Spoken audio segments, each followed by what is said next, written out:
Aaron Rodgers spoke out yesterday on the Jim Rome Show about the position that players are in against the league and Roger Goodell. Terrell Suggs earlier today had some strong comments on that subject, and he shared them with Mike and Mike. From our perspective, he got his favors, and he's got the kind of guys he likes to talk to and hang out with and just, kind of chop it up with. But a lot of us ain't those guys. A lot of us ain't under center making $20 million a year. So we're not his favorite. If that is the case, we have nobody to blame but ourselves, because we had the opportunity in the CBA to make some legitimate changes to that.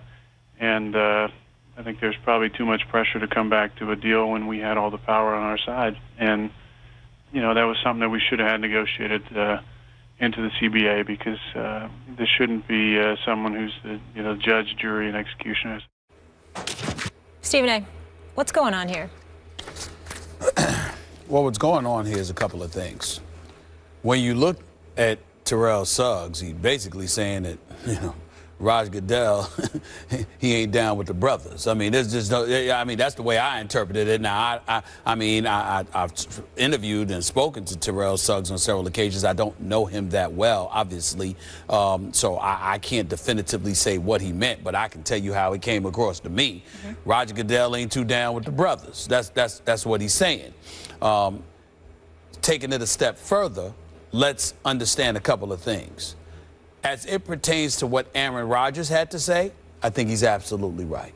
He had an opportunity to negotiate the collective bargaining agreement. I would remind everybody that with the collective bargaining agreement, if I recall correctly, there was one standout. There was one person that voted against agreeing to the collective bargaining agreement. And that person would happen to be Ryan Clark, our colleague here at ESPN. As far as I'm concerned, he is the only person that has a gripe. Everybody else should shut the hell up. I don't want to hear it.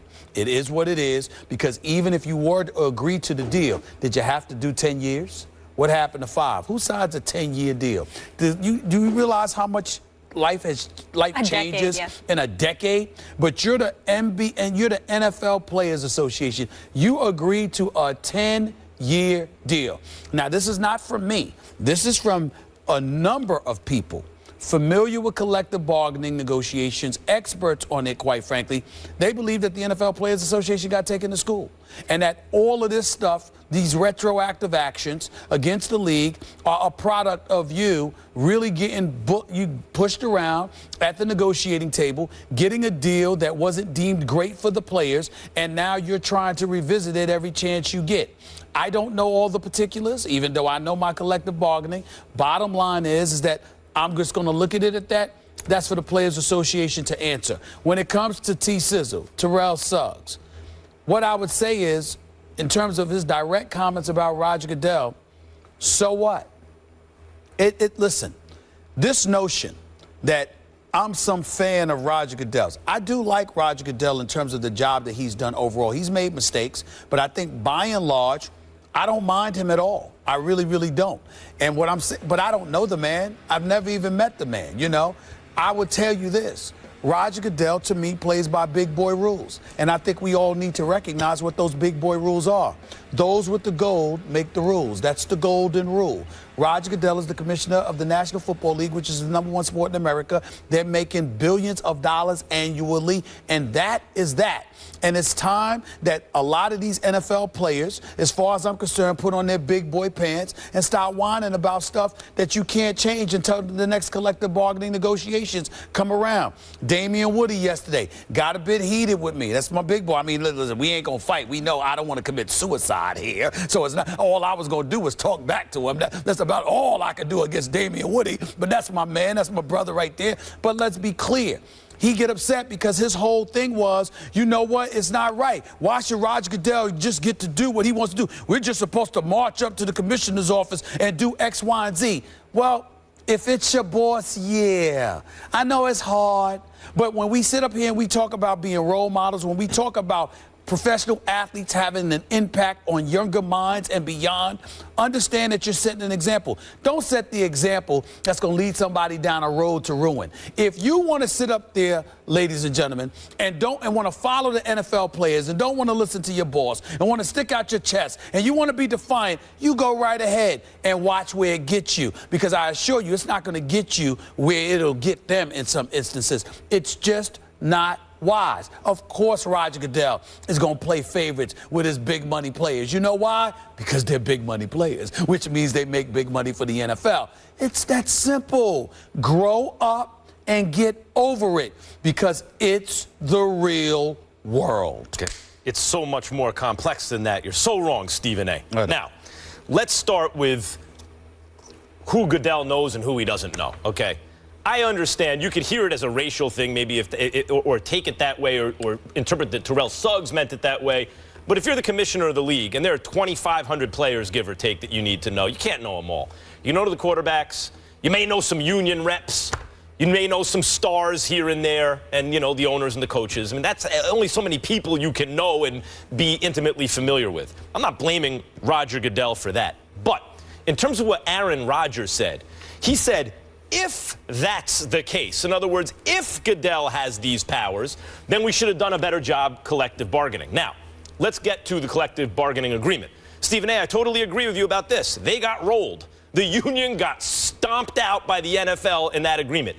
It is, I mean, they rolled back the percentage of the money that the players keep. They rolled it back from 57 to 50%. They got everything they wanted, essentially, the NFL.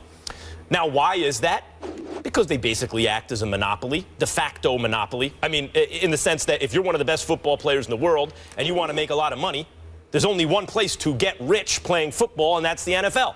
Mm-hmm. They've absorbed everybody else and crowded out the competition everywhere else, so you got to deal with them.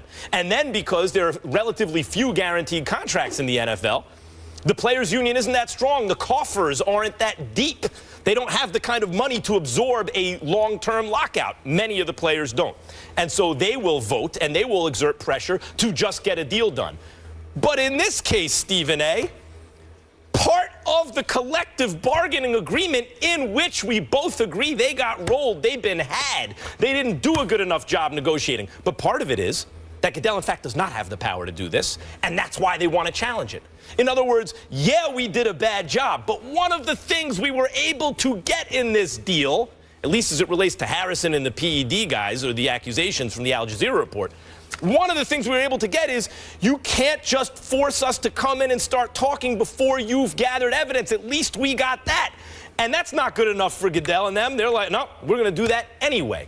So while I agree with you, the NFL won the CBA, no question. Goodell is the boss, yes. They are not only the biggest sports machine in this country, they're the biggest entertainment entity in this country, if not in the world. A 15 to what is it, almost $20 billion a year industry now. It's insane.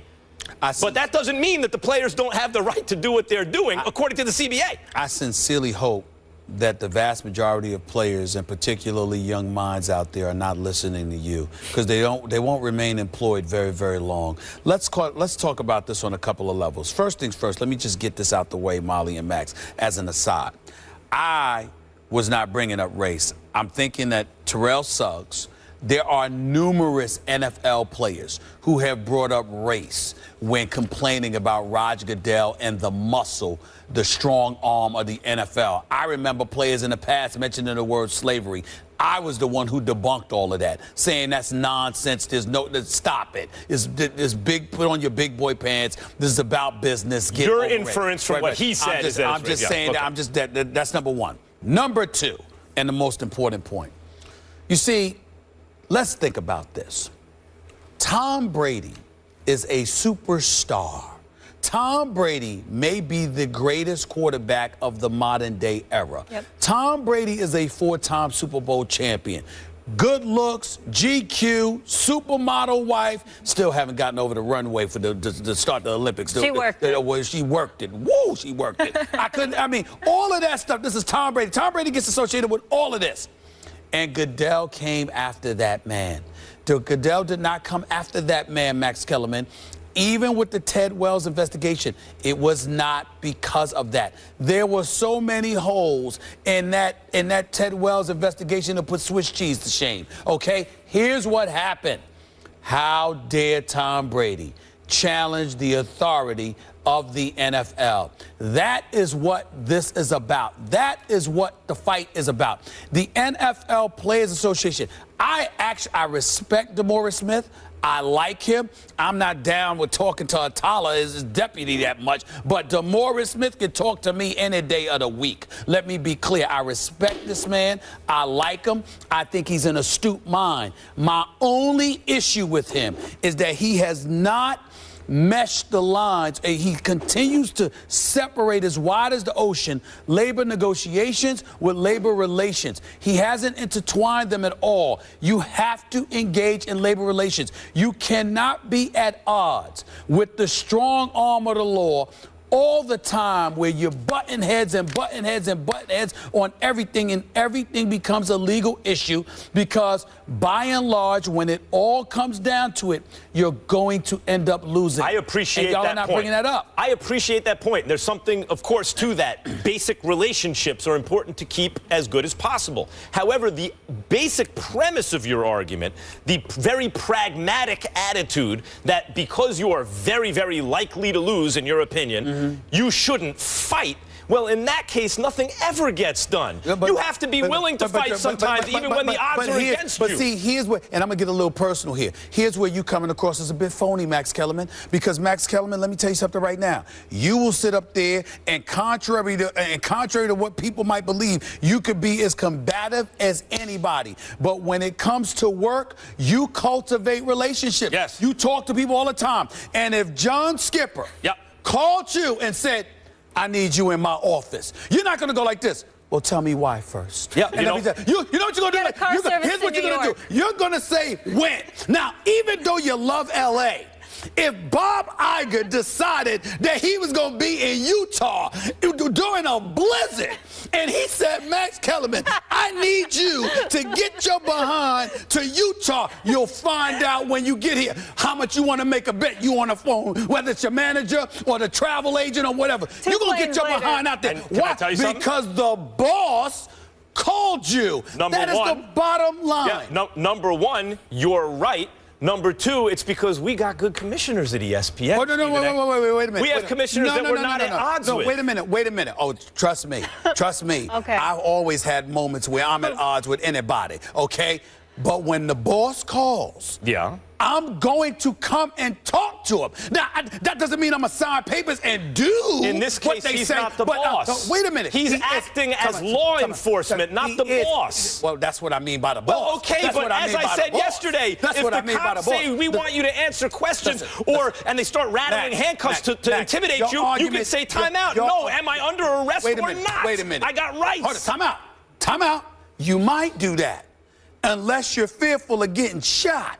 Then you're going to sit up there. You know what you're going to do? I need to live another day. Let me chill. That's what you're going to do. Why? Because it's the intelligent thing to do. We are sitting up here sticking our chest out and advising people to be unintelligent, stick out their chest. You may have said it would have been intelligent. You might have said it would have been intelligent for Muhammad Ali just to take the step forward in the draft, and they would have taken care of him, and he'd have been okay, and he wouldn't have lost 4 years of his career.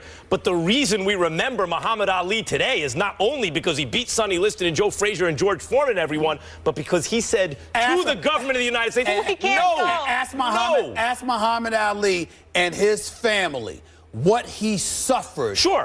What he suffered. And then ask them if it was worth it. Yeah, it's worth it now, but at the time, how was he feeling? I don't know if this is the same type of cause we have right here. You're saying it takes courage. I don't know. This is a fair comparison. Because you're bringing up Muhammad Ali. I'm bringing up James Harrison. It's not Muhammad Ali. We're going PEDs. We're going a whole other issue. James Harrison also said he come to my house. Stay focused, people. Please, stay focused. Stop it. That was a great debate, though. When we come back, we're going to go on the field. The Seahawks played second fiddle to the Cardinals in the NFC West last season.